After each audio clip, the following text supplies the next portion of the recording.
का नया शब्द आप सब लोगों के लिए है। कांग्रेस के एक भी नेता ने आज तक कभी नहीं कहा कि हमारे मुस्लिम भाई बहनों में कितनी जातियां होती हैं। मुस्लिम जातियों की बात आते ही कांग्रेस के नेता पर मुंह पर ताला लगाकर बैठ जाते हैं, लेकिन जब भी हिंदू समाज की बात आती है तो कांग्रेस उनकी चर्चा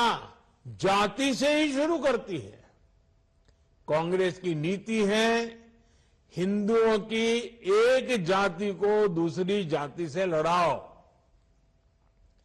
कांग्रेस जानती है कि जितना हिंदू बटेगा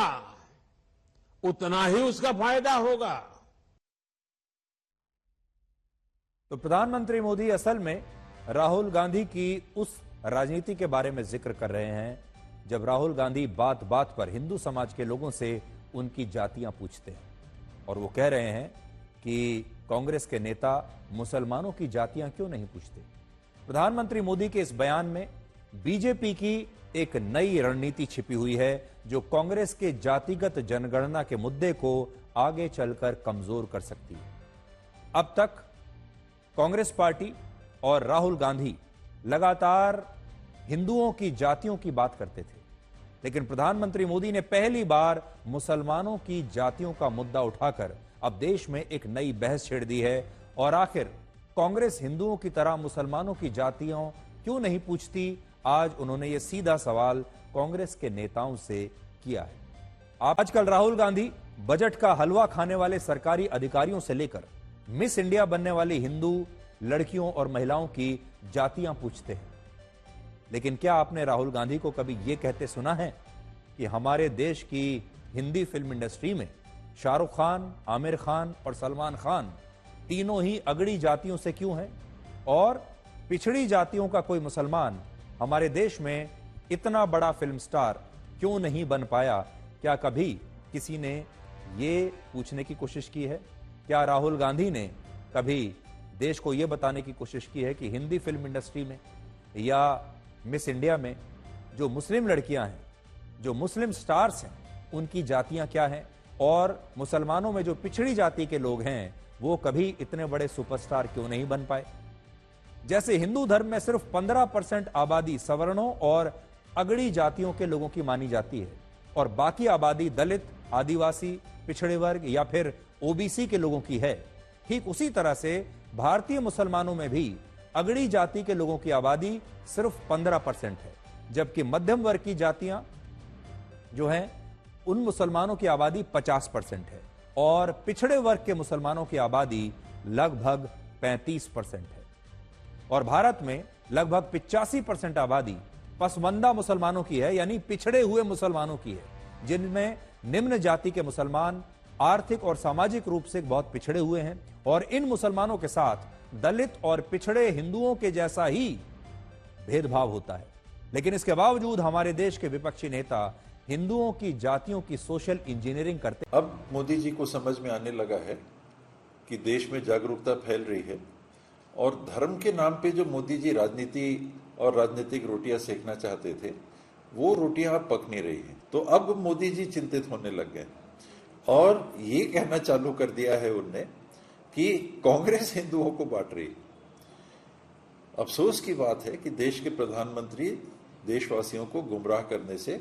बाज नहीं आ रहे। वही प्रधानमंत्री जिन्होंने विदेशों में जाके ये कहा था कि मुझे शर्म आती है कि मैं हिंदुस्तान में पैदा हुआ।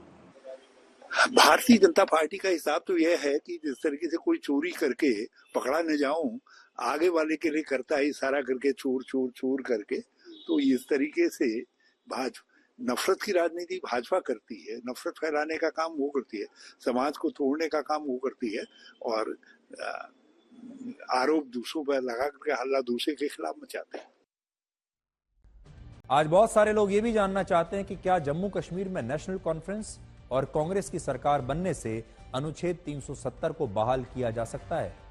जम्मू कश्मीर के नए मुख्यमंत्री उमर अब्दुल्ला ने कहा है कि उनकी पार्टी अनुच्छेद 370 का समर्थन करती है और वो इसे जम्मू कश्मीर में फिर से लागू कराने का प्रयास करेंगे। हालांकि भारत का संविधान कहता है कि जम्मू कश्मीर की नई सरकार बिना केंद्र सरकार की सहमति के अनुच्छेद 370 को लागू नहीं करा सकती और अनुच्छेद 370 की वापसी अब तभी हो सकती है जब केंद्र सरकार में विपक्षी दलों की ऐसी सरकार बने जो इसके पक्ष में हो। मैंने ये नहीं कहा कि हम रेजोल्यूशन में 370 को वापस लाने की बात करेंगे, वो तो हमारी लंबी लड़ाई है। वो तो फारूक साहब ने कहा है इसमें कई साल लग सकते हैं, लेकिन मैंने पहले दिन से आपसे कहा कि अगर जम्मू कश्मीर के असेंबली को रेजोल्यूशन पास करना चाहिए, वो ये कहना चाहिए कि जम्मू कश्मीर के लोग 5 अगस्त के 2019 के फैसले में उनको शामिल नहीं किया गया था, उनकी राय हासिल नहीं की गई थी और वो उस फैसले के साथ नहीं है, तभी तो ये नतीजे आए। तो देखिए, जैसे ही कांग्रेस हरियाणा में चुनाव हारी,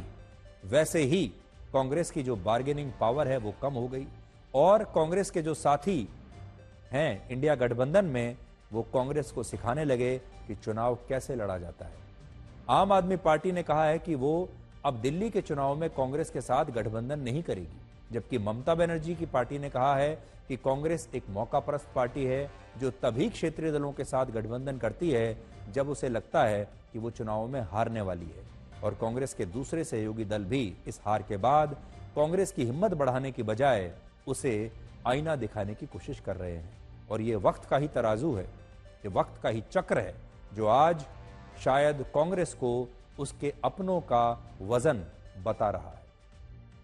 हरियाणा की हार के बाद अब विपक्षी दलों के गठबंधन में कांग्रेस की बार्गेनिंग पावर काफी कम हो जाएगी। इंडिया गठबंधन में अब कांग्रेस की बात में वो वजन नहीं रहेगा जो हरियाणा में हार से पहले हुआ करता था। अब राहुल गांधी को भी इंडिया गठबंधन के लोग शायद अपना नेता मानने में हिचकिचाएंगे और महाराष्ट्र और झारखंड के चुनावों में कांग्रेस पार्टी क्षेत्रीय दलों से शायद ज्यादा। अब आपको भारत की राजधानी दिल्ली में लाते हैं और आपको बताते हैं कि दिल्ली के पूर्व मुख्यमंत्री अरविंद केजरीवाल जिस सरकारी बंगले में रह रहे थे, उसे पीडब्ल्यूडी ने आज सील कर दिया और दिल्ली के मौजूदा मुख्यमंत्री आतिशी का सामान इस सरकारी बंगले से निकाल कर बाहर फेंक दिया गया। आरोप है कि इस बंगले को विधिवत तरीके से पीडब्ल्यूडी को हैंडओवर नहीं किया गया था और उससे पहले ही मुख्यमंत्री आतिशी का सामान इस बंगले में पहुंच गया, जबकि यह बंगला आतिशी को अलॉट किया ही नहीं गया था। और इस सरकारी आवास का मालिक है पीडब्ल्यूडी। ये जो सरकारी बंगला है दिल्ली के मुख्यमंत्री का, इसके मालिक अरविंद केजरीवाल नहीं है, इसके मालिक हैं पीडब्ल्यूडी सरकारी विभाग।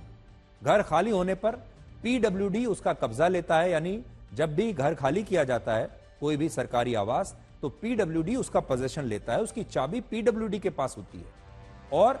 फिर पीडब्ल्यूडी उसकी इन्वेंट्री बनाता है कि इस घर में क्या क्या सामान पहले लगा हुआ था, क्या क्या सामान अभी लगा हुआ है, उसकी पूरी इन्वेंट्री क्या है,